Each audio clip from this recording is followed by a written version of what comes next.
Good morning, folks. I decided to do this particular video in the morning. I have the Minnesota Vikings Green Bay Packers game on in the background, but I certainly don't need the blaring of the. I can listen to myself pontificate. Why do I have to listen to NFL people pontificate? But there you have it. Anyway, this video is not about the NFL. That's not the segue I was going to use eventually. Yesterday, I did my silly take on the Russian opera Prince Igor because it's going to be part of a book. I couldn't resist writing a Russian history only with humor. In other words, if you're looking for a scholarly work, this isn't it. If you're looking for a little bit of Russian history with some humor, yes, I definitely want you to enjoy and have a good time.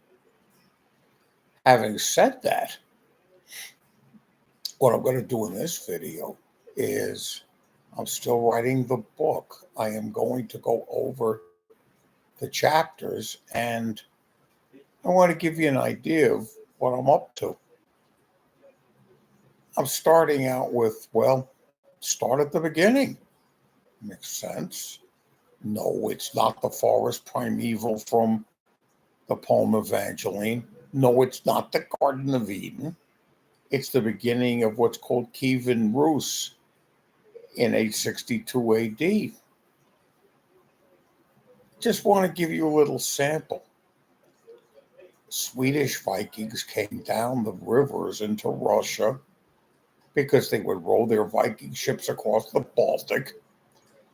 This is another thing for another time, but as my favorite geopolitical expert Peter Zion puts it, the Baltic Sea rather historically has been a Swedish lake. It's a good basic description. Now that I've made that description, the local Slavic tribes actually invited the Vikings there to rule over them. Now, think about this. Vikings, raiding, pillage, and you want them to rule you. Things must have been pretty bad in that part of the Slavic world to want Viking leaders to rule over you.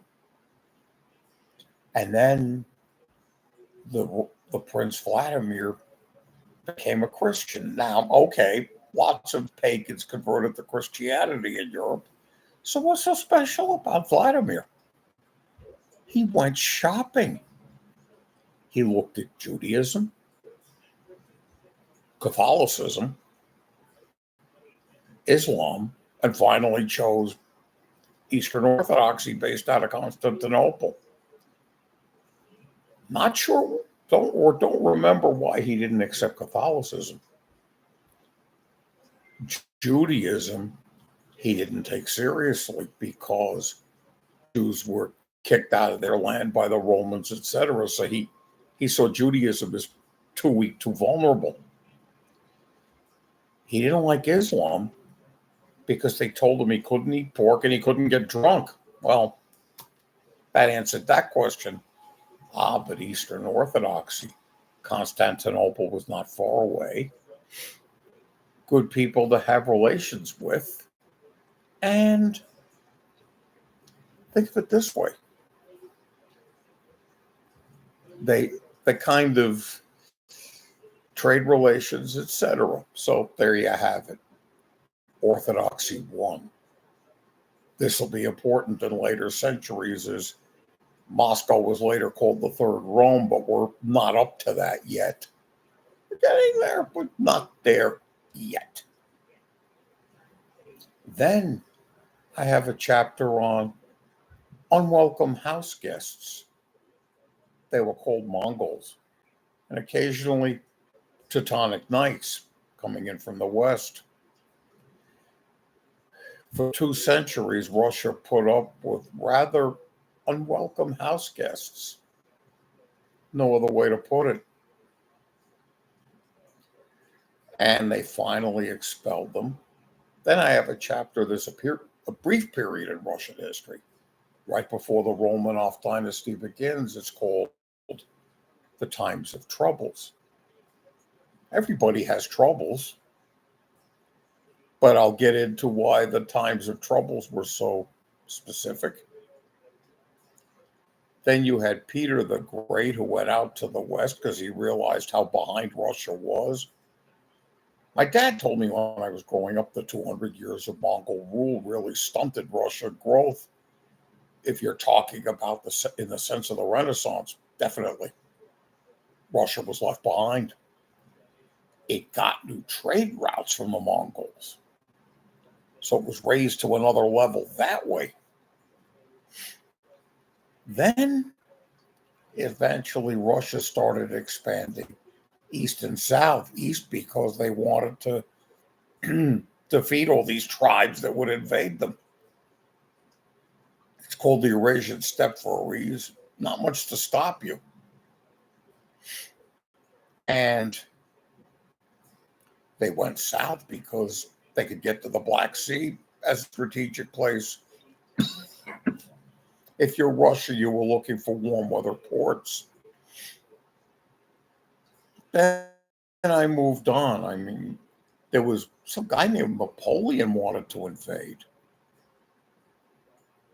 Russia's a lot colder than Corsica. You would think even he would know that.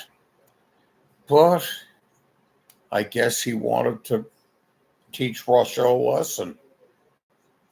If you read your history books, you know how well that worked.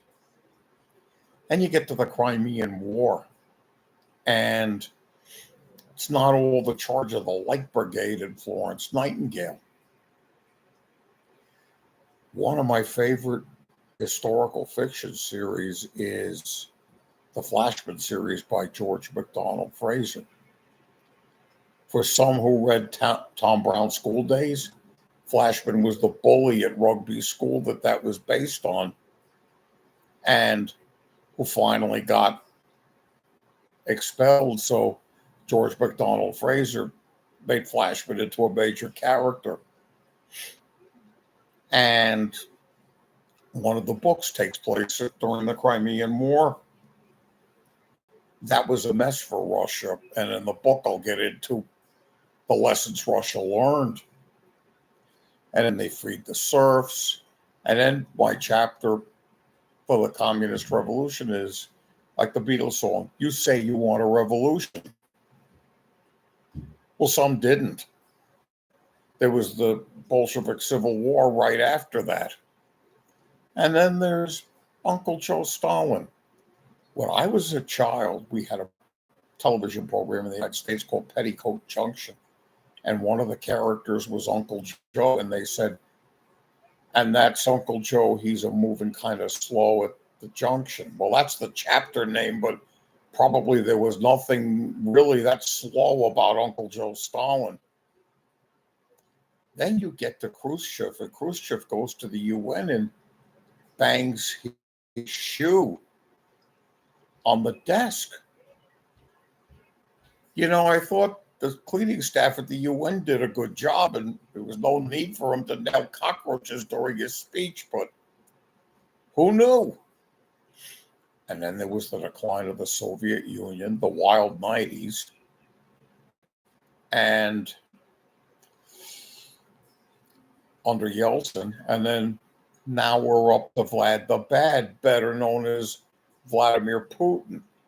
I'll also cover things like Siberian exile, serfdom, why it lasted as long as it did in Russia, and where Russia may or may not be going.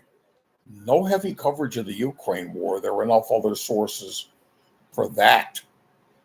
But I'll provide chapter sources, and I can answer as many questions as people have. Well, it's time for me to move on and do some writing. Everybody enjoy your Sunday.